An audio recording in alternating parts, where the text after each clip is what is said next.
Agora sim, feche seus olhos, curva a sua cabeça. Pai, obrigado, Jesus.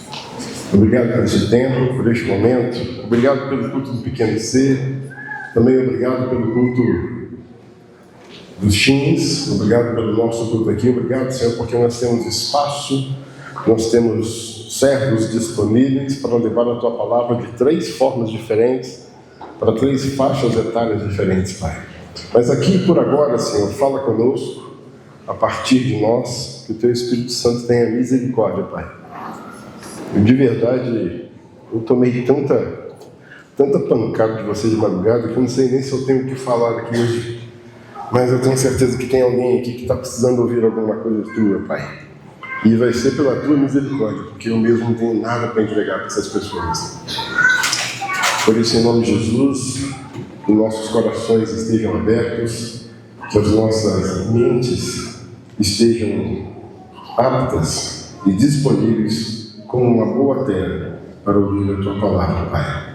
Ajuda-nos, Pai, a deixar uma escravidão de excelência e a entender a liberdade da mediocridade. Em nome de Jesus te pedimos. Amém. Aí você pode dar uma salva de palmas aí.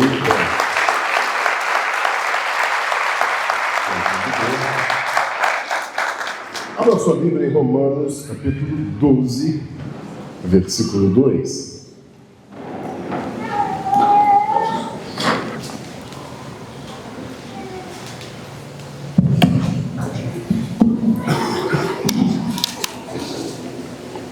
Abriu? Eu queria muito que você abrisse a sua Bíblia, que você acessasse aí a sua interface, o seu dispositivo, ou nos meios analógicos ou no meio digital. A gente, sim, caso você não tenha nem o aplicativo, nem a versão analógica da Bíblia, a gente vai reproduzir ela aqui no telão, mas se você tem, eu faço questão de você acompanhar comigo. É aquela questão, vai que eu inventei o versículo e coloquei ali. Pode acontecer, né? Mas na sua Bíblia, bem, às vezes você inventou, mas aí é com você, né? E está escrito assim: não se amoldem ao padrão deste mundo, mas transformem-se pela renovação da sua mente, para que vocês experimentem a boa, agradável e perfeita vontade de Deus. Irmãos, não se amoldem ao padrão deste mundo. Queridos, eu estou a semana toda com um único raciocínio na minha cabeça. O Senhor já tinha colocado essa mensagem para mim, já tem algum tempo, para falar com os irmãos, e já tem muito tempo, irmãos, alguns anos, que eu não consigo pregar aquilo que eu não vivo. Eu só consigo pregar aquilo que eu vivo de fato. Só que hoje eu vou pregar sobre algo que eu não vivo, eu estou aprendendo a viver. Eu estou começando nessa parada que a gente vai conversar aqui agora. Então, é algo que eu ainda não domino completamente, tá? Então eu vou te falar sobre algo que eu estou aprendendo a viver. Talvez você já está vivendo isso há mais tempo e está tudo certo. Ou talvez você nunca viveu isso. Não importa o quão ortodoxo você seja nisso, o quão tradicional você é nisso ou não, é importante é que você preste atenção, porque talvez o que eu vá falar possa mexer um pouco com você. O título da nossa mensagem, eu trouxe até um título bem chamativo, que chama Liberdade da Mediocridade. Aprender a fazer o que é bom o suficiente. Então a minha expectativa é que você saia daqui uma pessoa um pouco mais medíocre. Gostou, Fátima? Então essa pregação de coach não tem nada, porque o coach vai falar exatamente o contrário. Então eu estou indo contra todos os princípios da maioria dos gurus que você vê na internet, que fala sobre alto desempenho, sobre você fazer o melhor de você mesmo, você usar todas as armas que você tem para você ter o máximo do melhor, porque você precisa ser uma mãe melhor, uma profissional melhor, você tem que ser um profissional melhor, você tem que ser uma pessoa mais competente, você tem que ter um alto desempenho. Eu vou hoje absurdamente contrário a isso tudo. Não. Você não tem que ser perfeito e excelente, Rafael. Você tem que ser medíocre. O pastor hoje vai te incentivar a ser medíocre e está tudo certo. Mas deixe-me explicar por quê, de onde é que eu tirei isso. Eu tirei isso exatamente porque nós vivemos num tempo onde nós somos ensinados que o nosso valor está diretamente ligado à nossa alta performance, ao nosso desempenho. Então não basta apenas desempenhar, você tem que desempenhar o melhor possível imaginado da face da terra, do universo. Você tem que ser o melhor. Seja no trabalho, na família, ou até mesmo aqui na igreja. E foi isso que me despertou. Toda essa ministração me despertou quando eu fui conversar com uma irmã. E conversando, eu falei, eu estou me sentindo inútil. Eu acho que eu não consigo fazer as coisas. Porque eu sempre fiz com uma perfeição e uma excelência muito grande. E hoje, por vários motivos, não consigo. E aí eu ministrei para ela, mas quem foi que pediu para você fazer o melhor imaginado possível? Faça o medíocre. Seja medíocre. E isso vem desse lugar. Talvez você já tenha ouvido essa frase. Você precisa ser o melhor. Não se conforme com pouco.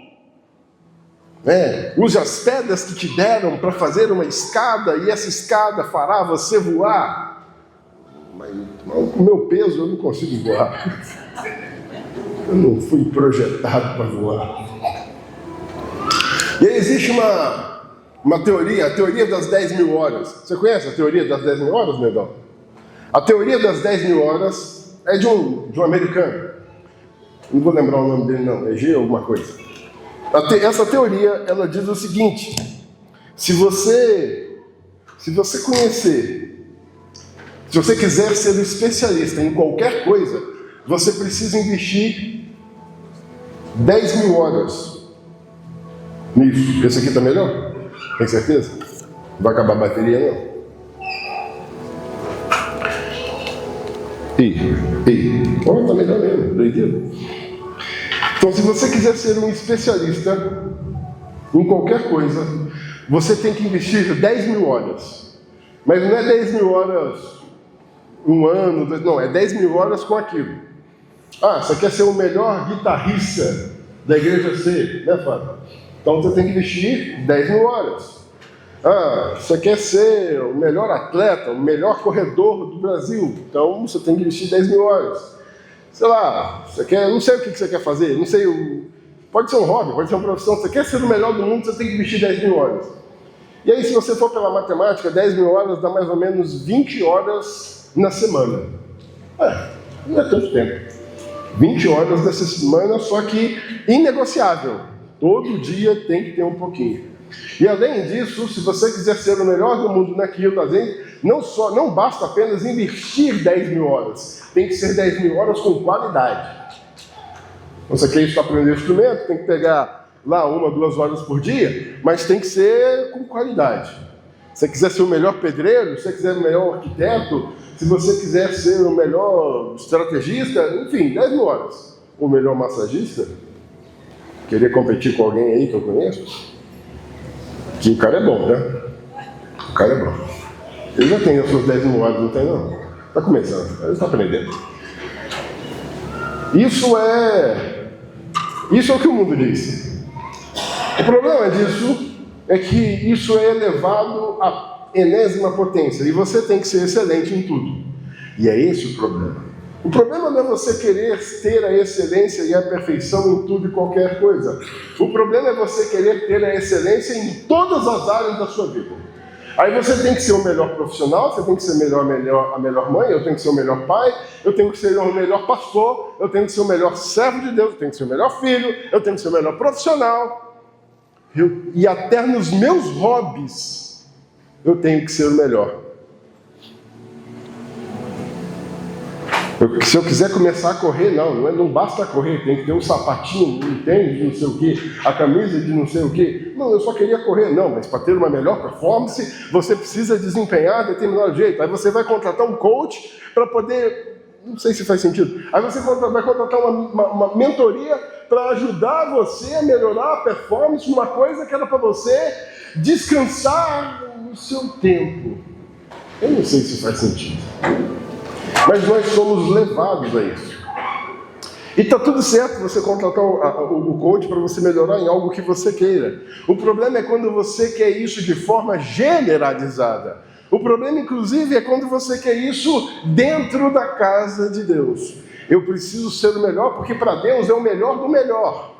E para fazer para Deus eu tenho que me desgastar, porque a obra do Senhor é enfado, o ministério do Senhor é cansaço, então eu tenho que fazer o melhor do melhor, e doideira, porque Deus vai me honrar.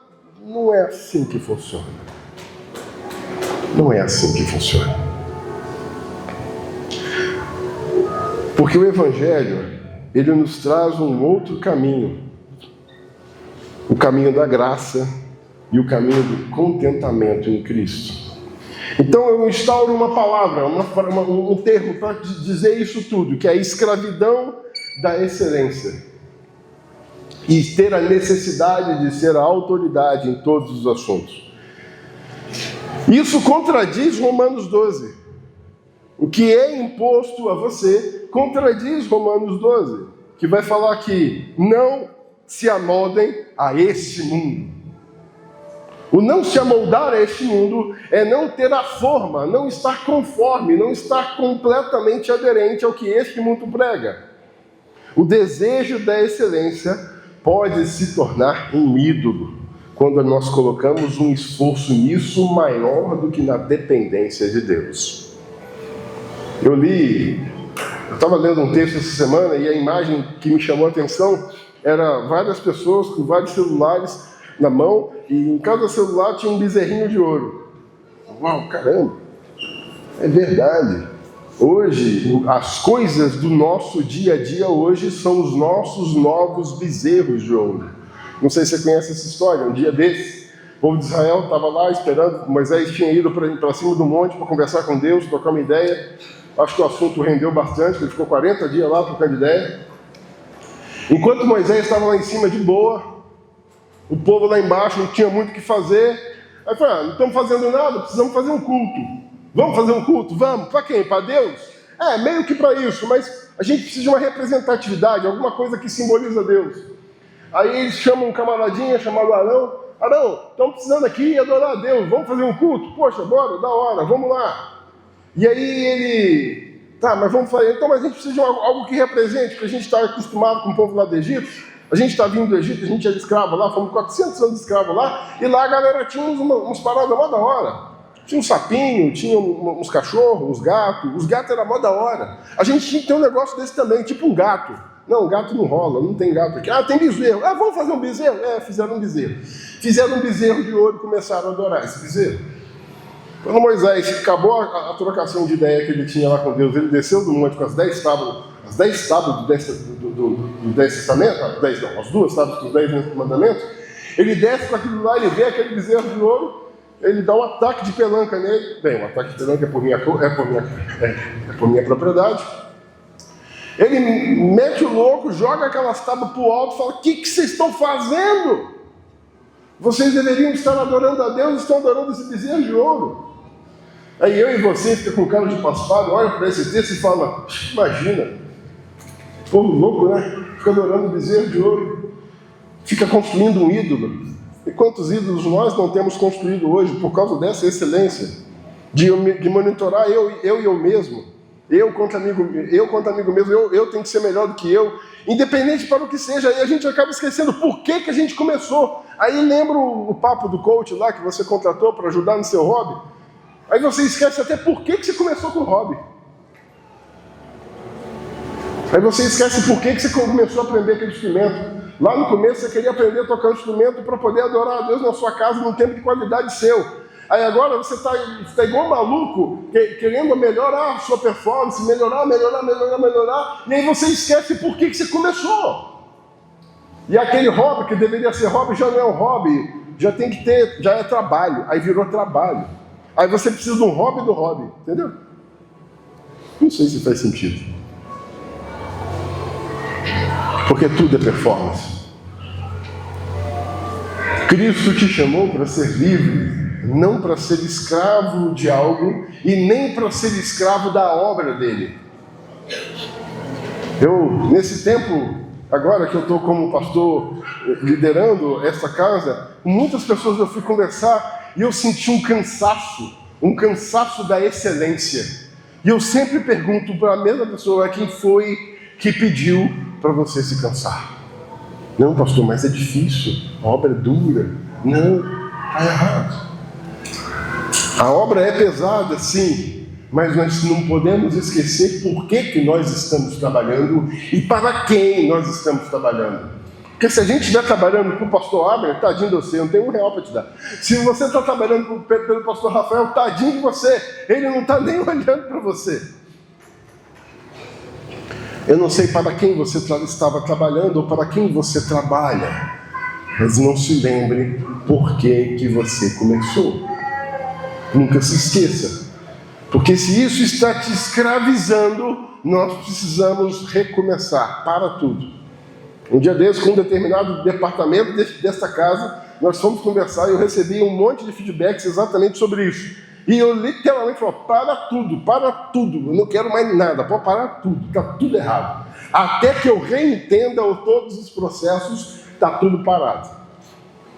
Aí um ou outro irmão falou: não podemos parar por causa disso, por causa daquilo, aí não é pesado fazer isso, não. Então beleza, então vamos recomeçar, mas vamos recomeçar sempre nos lembrando por que nós estamos fazendo e para o que estamos fazendo. Essa mensagem se conecta totalmente na mensagem que nós pregamos na ceia, quando nós falamos de relacionamento. Se isso aqui for mais importante do que isso aqui não faz sentido.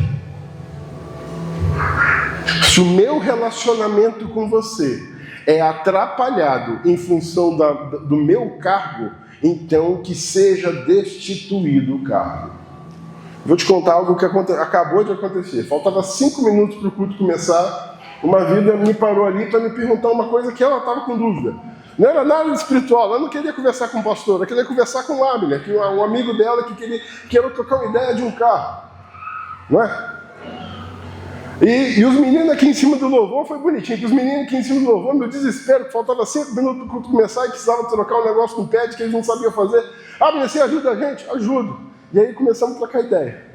E o tempo foi passando, e o Kenji aqui em cima desesperado, eu vi que o japonês começou até a suar.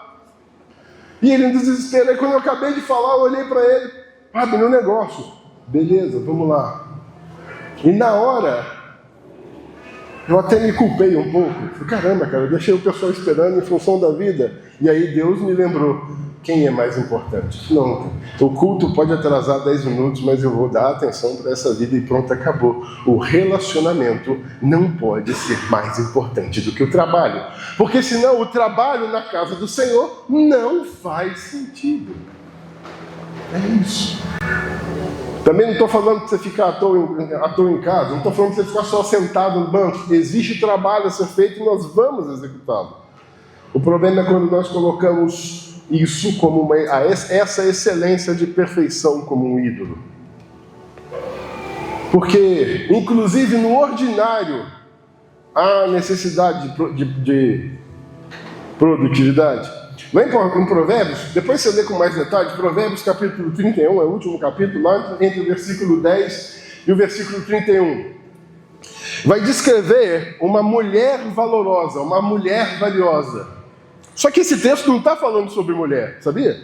Muita gente acaba pregando esse texto e pega esse texto para falar o que seria uma mulher perfeita, uma esposa perfeita. Mas aqui não é sobre esposa, aqui é sobre os detalhes do que essa esposa está fazendo. E se eu pudesse resumir, eu abriria aí em Provérbios capítulo 31, versículo 15, para você entender do que esse texto está falando. Abre aí. Provérbios capítulo 31, versículo 15.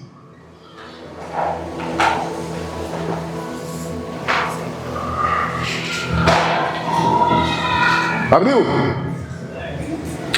Antes de clarear o dia, ela se levanta, prepara a comida para todos os da casa e designa tarefas às suas servas.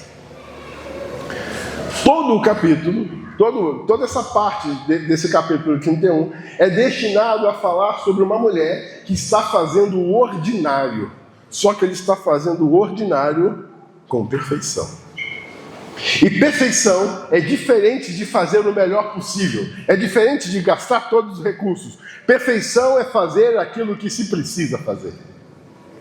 Isso é a perfeição do ordinário.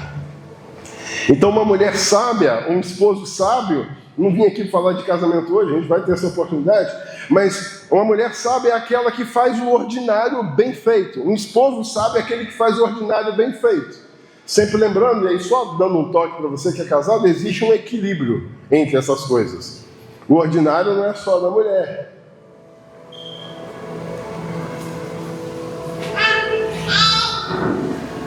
Tem uma outra passagem também que vai falar sobre a importância e a produtividade do ordinário, que é lá em 1 Reis, capítulo 19.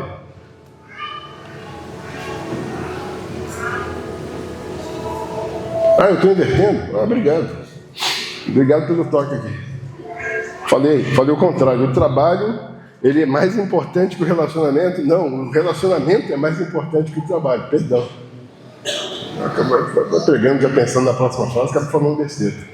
Então sim, o relacionamento ele é mais importante do que tudo que você estiver fazendo.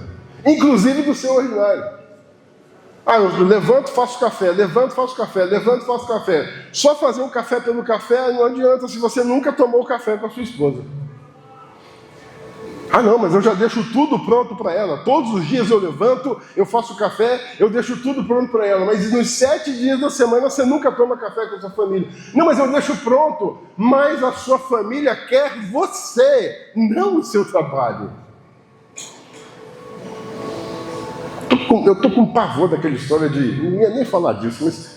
Eu estou com pavor daquela história de homem provedor. Não, porque eu sou o provedor da casa, isso é suficiente.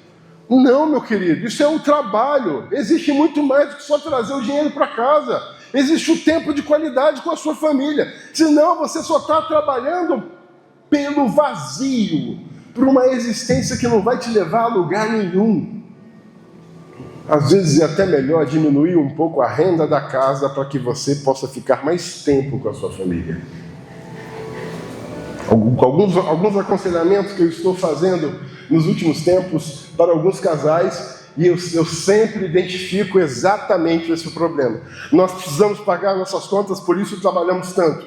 E aí trabalhamos tanto e não adequamos as nossas contas e ficamos isolados, cada um num canto. O marido não vê a mulher não vê o marido, o pai não vê o pai não vê o filho não vê a mãe. Não faz o menor sentido isso. Para o que estamos trabalhando? O que estamos construindo? Eu sei que as contas chegam e elas não posso falar que elas não são importantes, mas as contas não podem ser mais importantes do que a própria família. As contas da família não podem ser mais importantes do que a própria família. O teu trabalho não pode ser mais importante do que o teu momento de descanso. E sim, você tem que descansar. E essa é a cultura de escravidão da produtividade, onde você tem que ficar trabalhando o tempo todo.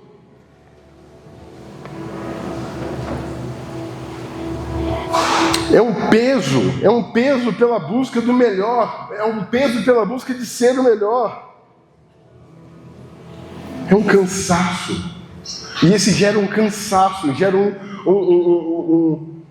sobrepeso tão grande que você não consegue nem dormir. Não sei se você se identifica.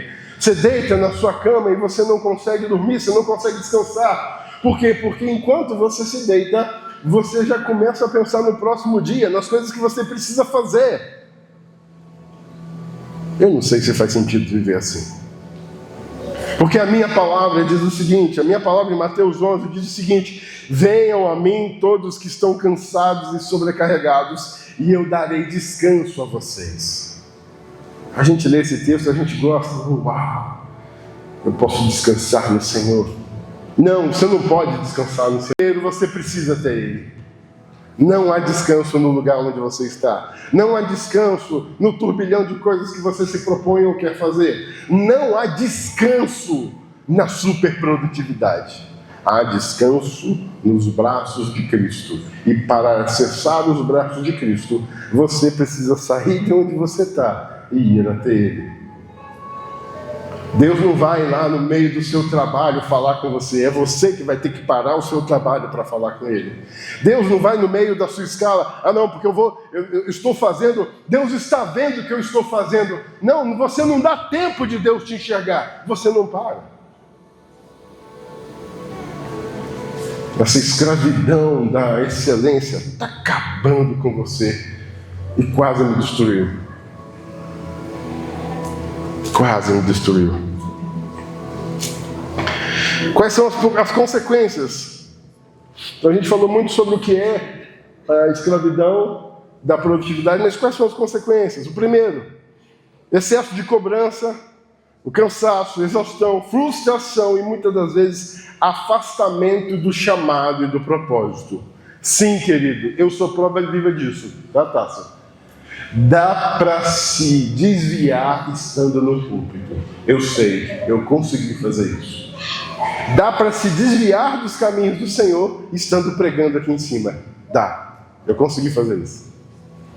Na verdade, dá para ganhar vidas, dá para louvar. Eu lembro, irmãos, eu estava lá. Eu lembro quando eu pregava, eu lembro quando eu ministrava. Eu e a Suna fizemos parte de uma banda. Nossa, foi uma banda mó da hora, cara, é muito da hora. Gravamos 2 álbuns, sabia? Inclusive vai ter um encontro da banda esse ano. E era mó da hora, cara. Movimentávamos multidão. E eu lembro, deu lá no baixão, lá tocando e tal. E Deus se manifestando. Eu lembro, eu vi. Ninguém me contou. Eu vi cadeirante levantar da cadeira e sair andando. Eu vi isso. Mas isso não ficava dentro de mim, porque eu era um sepulcro cagado. Por causa dessa tal da produtividade. Porque eu precisava mostrar uma imagem de cristão, porque era o certo a fazer, porque era o que eu tinha que fazer, e eu não entendia que eu precisava daquilo. Era o trabalho pelo trabalho. Então, dá para trabalhar para Deus e não ir para o céu. Isso é uma coisa terrível.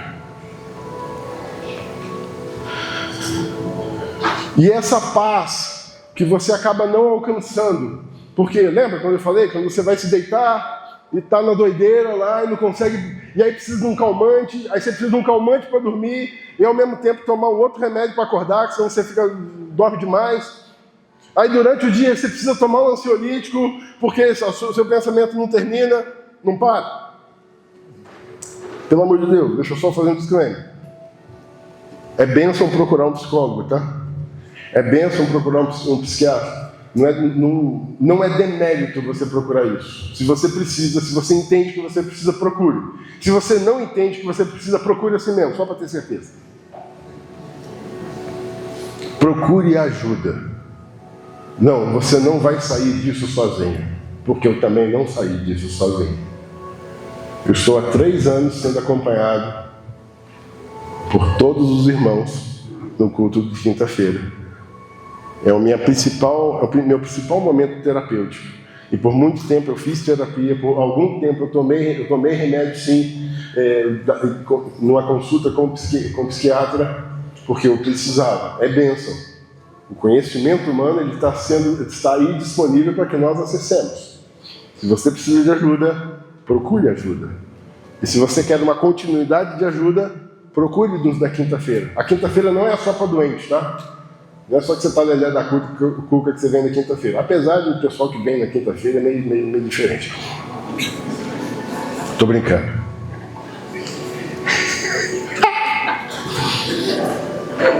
Mas procure ajuda. Mas o que eu estou falando é, será que faz sentido você ir tomando remédios em remédios em remédios? Porque muitas das vezes você só está tratando sintomas, não está tratando a causa. E aí tem o lado inverso. O lado inverso da escravidão, da produtividade, é o outro lado. É quando você se cansa, você se prostra, você não aguenta fazer nada, e aí o que você faz? Você procrastina. Não, é batata, João. Ou você é um super produtivo, ou você é um inútil. Não existe o meio termo. Porque você começa numa super produtividade, aí você... Vê se se identifica, meu querido. Você começa numa super produtividade e você é o melhor do melhor e você quer romper seus próprios recordes. É o RP, né? O recorde personal. Daí eu vou em cima e vou para cima. Aí você começa, no começo da primeira semana, segunda semana, terceira semana, show de bola. Dá um mês, aí você não começa a desempenhar o que você achava. Aí começa a vir os problemas da vida. Aí começa as situações, aí você não consegue performar mais do jeito que era, aí você começa a ficar triste, daqui a pouco você começa a se frustrar. Na frustração você começa a ficar, na verdade, tudo que eu estou fazendo é inútil, porque você está gastando tempo, achando que vai ganhar tempo e perde tempo, e no final da história você está sentado no sofá vendo Netflix há 3 dias consecutivos, se achando inútil, e vira para você e você mesmo fala: eu estou procrastinando. Eu não sirvo, eu não sou, eu não faço, eu nunca vou sair do lugar. E aí você começa a entrar num ciclo de procrastinação. Mas eu tenho uma palavra muito dura para te falar que se você está nesse momento de procrastinação, ou se você é um procrastinador crônico, eu tenho uma palavra muito dura para você, está lá em Eclesiastes, capítulo 10, versículo 18. Por causa da preguiça, o telhado se enverga, e por causa das mãos indolentes, a casa tem goteiras. Se você é um procrastinador, parabéns, você achou uma palavra muito bonitinha para preguiçoso. Se você é um procrastinador crônico, sim, você está exercendo a preguiça. Mas você prefere chamar de procrastinação porque fica cool, fica legal. E não parece, porque não, preguiçoso eu não sou não, na verdade eu só estou cansado, eu só não estou conseguindo andar com nada da minha vida, e as coisas que o Senhor mandou eu fazer, eu não estou fazendo. Não, mas eu não sou um preguiçoso, eu sou um procrastinador. Vamos colocar o português claro? Você se cansou tanto de tentar fazer a excelência que agora você se frustrou porque você não consegue agir com temperança e equilíbrio, e agora sim, parabéns, você é um preguiçoso. Sempre lembrando que eu não estou falando de você. Quem está falando com você aqui nesse momento é um dos maiores preguiçosos que eu conheço. Exatamente por causa de uma tentativa hiper frustrada de superprodutividade. Quantos relacionamentos eu não perdi por causa do trabalho? Quantos momentos eu não perdi com as minhas filhas, de brincar com as minhas filhas, porque eu estava tentando fazer um curso que eu nem terminei. Quantos tempos eu não deixei de ter com você até, quantas oportunidades eu não perdi de ter com você, porque eu estava tentando trabalhar, tentando bater meu próprio recorde pessoal no trabalho. E foi agora, no começo de 25, que eu coloquei a mão na cabeça e fiz: está tudo errado. E Deus começou a colocar, Deus é muito misericordioso comigo. Deus começou a colocar pessoas ao meu redor que me começou a ensinar uma palavrinha que tem motivado tudo na minha vida: bom o suficiente.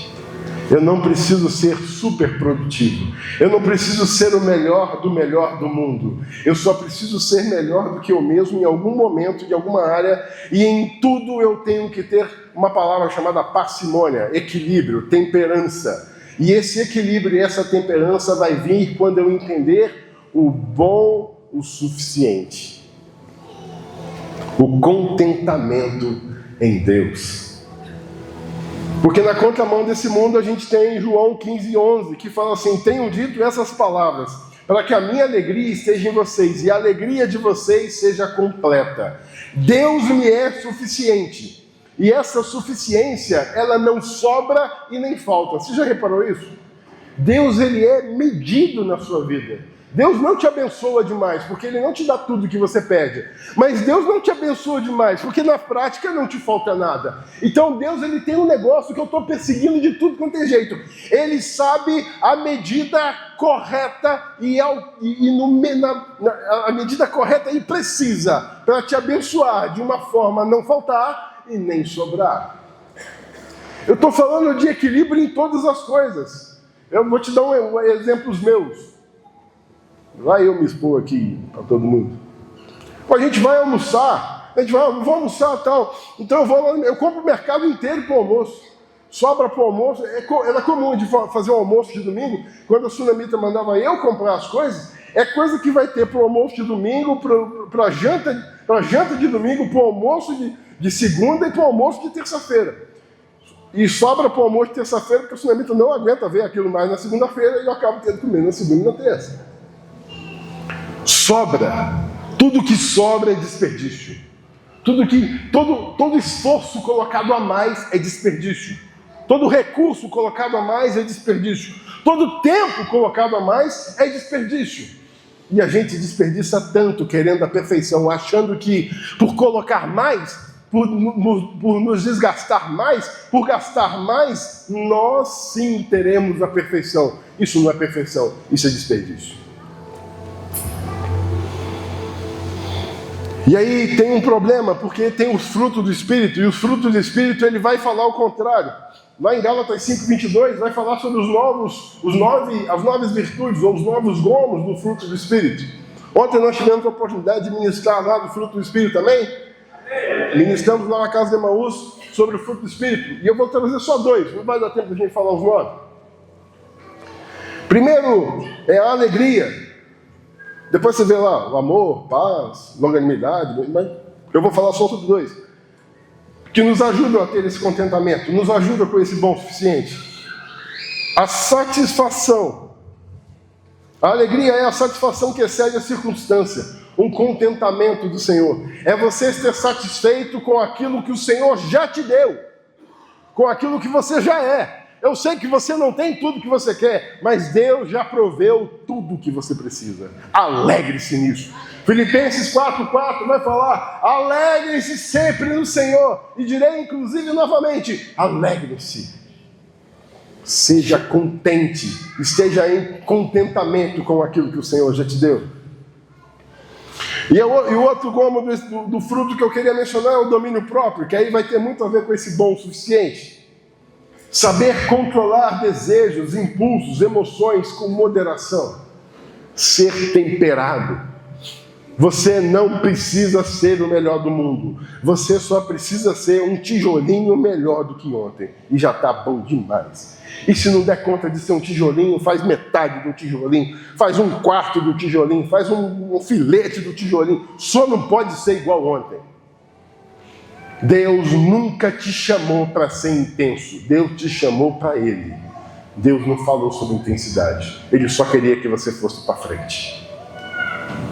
Sempre lembrando que na competição de você contra você mesmo, você não tem como estar atrasado. Como assim? Você está atrasado? Você está competindo com você mesmo? Não faz sentido você estar atrasado. Você nunca viveu. Aonde você quer ir, você nunca foi. Aonde você quer estar, você nunca esteve. Então você está atrasado por quê? Aí você se atrasa quando você quer acelerar as coisas e não estão no plano de Deus. Então, o que a gente está querendo pregar é sobre a liberdade da mediocridade. Então, para ser livre, você precisa entender o que é esse bom o suficiente. E esse bom o suficiente passa pela mediocridade. Então, sim, eu quero te convidar, por favor, vem comigo, vamos ser medíocres. Mas peraí, eu acho que você entendeu. Se você entortou o seu nariz por essa palavra, eu acho que você não entendeu o que ela significa.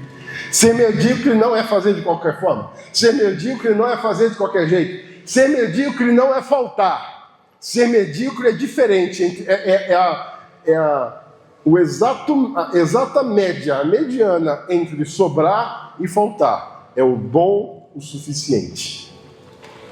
Vai, numa fábrica. Alguns dos irmãos aqui trabalham em fábricas. Toda fábrica tem um departamento de qualidade. O que o departamento de qualidade determina? Ele determina que todas as peças, elas têm que sair iguais. Porque se você colocar mais material do que precisa, a peça vai ficar mais reforçada? Pode até ser, mas é desperdício para a companhia. Mas se você colocar menos material do que deve, aí é prejuízo para o cliente, porque o cliente vai receber uma peça de baixa qualidade. Então o ideal é que todas as peças saiam iguais. Ah, mas eu não trabalho em fábrica, eu não entendo isso. Ah, mas você trabalha em serviço? Show de bola, existe procedimento. Não é assim que funciona? Na área da saúde, os procedimentos padrões, na área da saúde, na área de serviço, lá tem Ale. Lá tem, não tem? Procedimento. E o que é o procedimento? Lá é POP também, Ale? POP também. O que é o procedimento? É a declaração de, olha, você precisa fazer sempre desse jeito, porque assim você não fica exposto a risco, assim você não desperdiça material e assim você faz o que se precisa. Esse é o conceito de bom o suficiente. E isso é ser medíocre. Estar na média. Fazer a média. Fazer o que precisa ser feito no menor tempo possível, mas com a melhor e na excelência, da forma que foi pedido. Aí Deus te pede A e você quer fazer A ao cubo, mas você não dá conta de fazer A ao quadrado. Mas Deus só pediu para você fazer A. E você está querendo fazer 3 vezes A.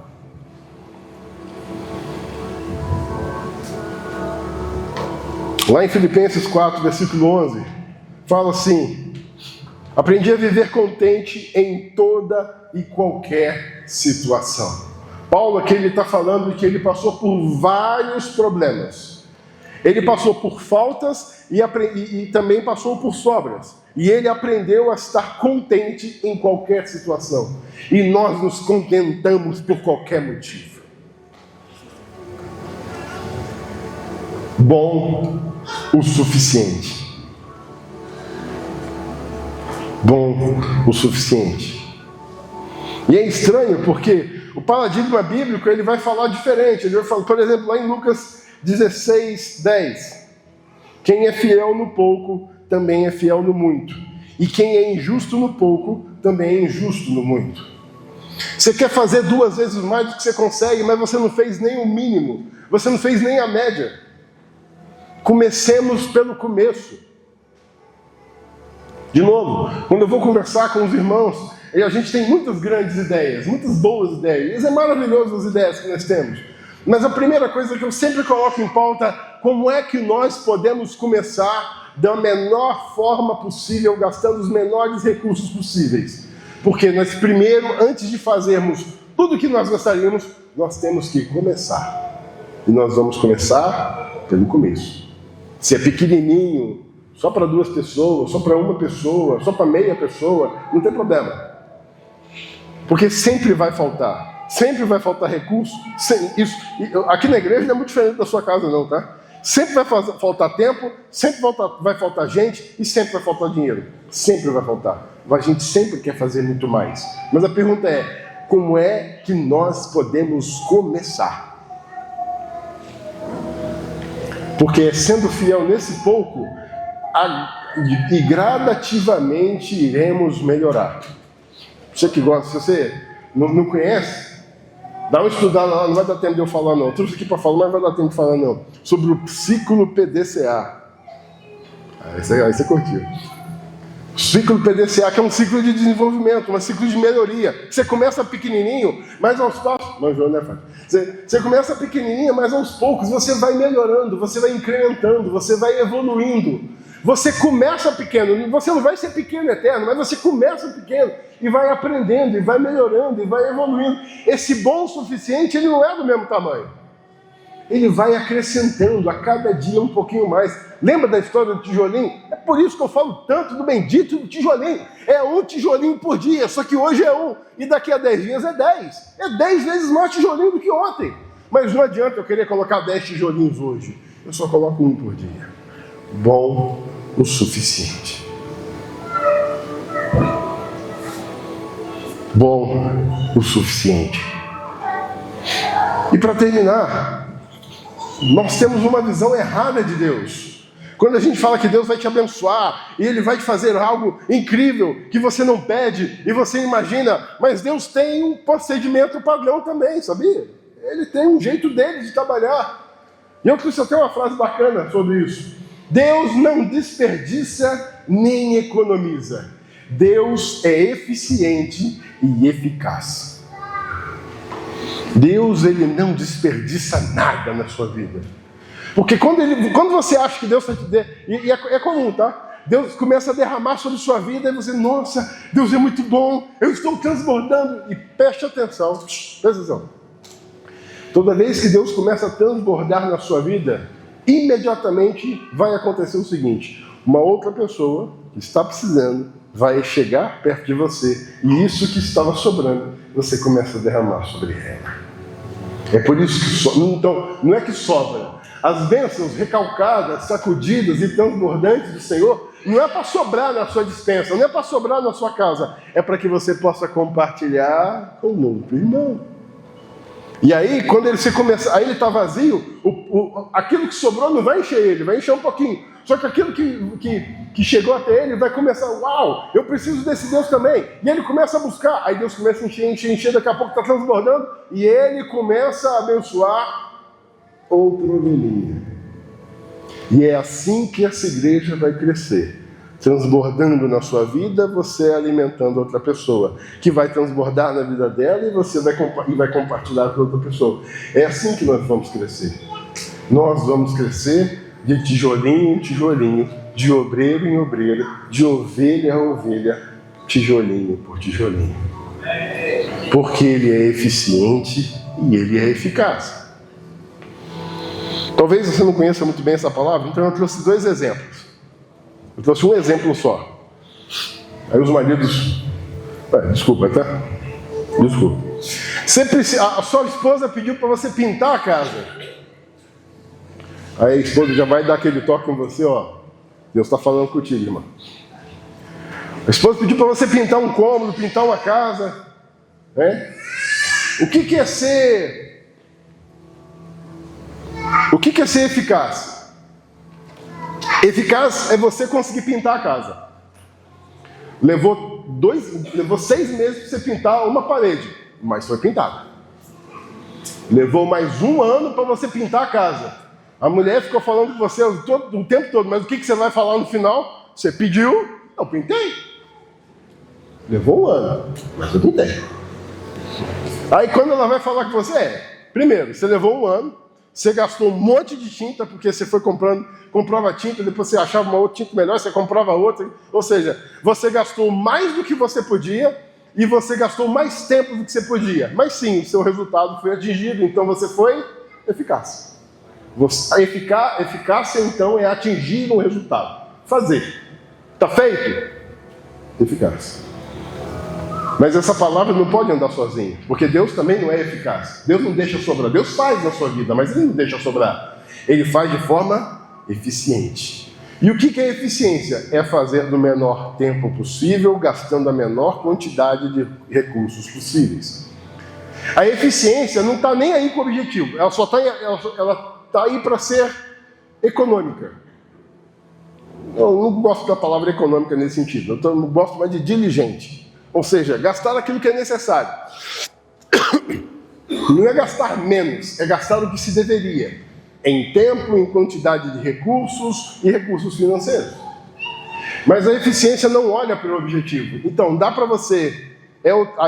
o eficiente, o que é só eficiente acaba sendo sovina. Não é para gastar nada. Por quê? Mas a gente não vai fazer nada. Se não há um objetivo, não há eficácia. Se há desperdício, não há eficiência. O que Cristo pede para você ser em todas as áreas da sua vida, também aqui na igreja, mas lá na sua casa, lá no seu trabalho, é eficaz. Saiba o que você deve fazer. E sim, você tem um propósito e tem um chamado. A minha próxima mensagem vai ser sobre isso, a diferença de propósito e chamado. E sim, não são a mesma coisa. O teu chamado hoje pode ser diferente do chamado de ontem, que pode ser diferente de amanhã. O teu propósito nunca muda. E sim, você tem um propósito e tem um chamado. Não sabe qual é? Cola com a gente, vamos trabalhar e a gente vai descobrindo. Porque coisa para fazer que mais tem.